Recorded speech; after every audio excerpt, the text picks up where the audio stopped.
a lot of times we ask, why me? And I found out in my life that it's through our trials that we come to know God, that He comes to instruct us and we come to change. And much good can come through the trials. Recently, my daughter was kidnapped in Guatemala, and that's probably the worst experience I've ever had in my life, feeling so helpless, knowing that we didn't have any money to pay the captors that caught her or kidnapped her, and we had no one to turn to but God. And I didn't want that for my daughter.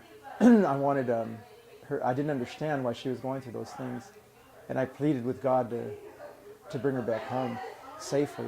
I thought she was going to die, and I didn't realize all the good that can come from our trials. And I think that's what I would tell people, that embrace what you're going through, and understand that sometimes we don't want to drink of the bitter cup, and we always, like Christ asked God, if it be thy will, remove the bitter cup.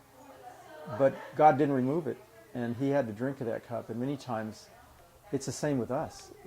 We plead with God to take the bitter cup, and we don't want to drink of it.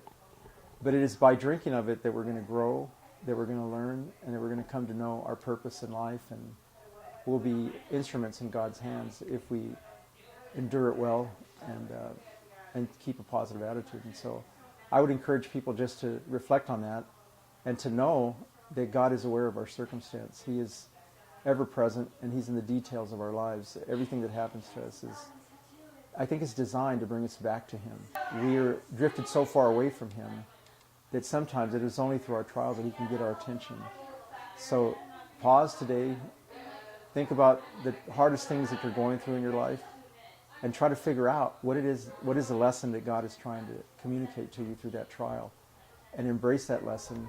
And as you do, you will be a better person because of it. Martin Luther King said that the purpose of life is not to be happy or not to achieve pleasure, nor to avoid pain, but it is to do the will of God, come what may. And I think that if you really search your soul, and if you really ask God in that moment of loneliness, or that midnight hour when you're alone and having that conversation with God, He will help you to see the things that you need to do. It takes a lot less energy to love than it does to hate. And most people have hate, resentment, pain, and they want to do things their way. And if you just let it go and forgive and love. So I would encourage people to love more, hate less.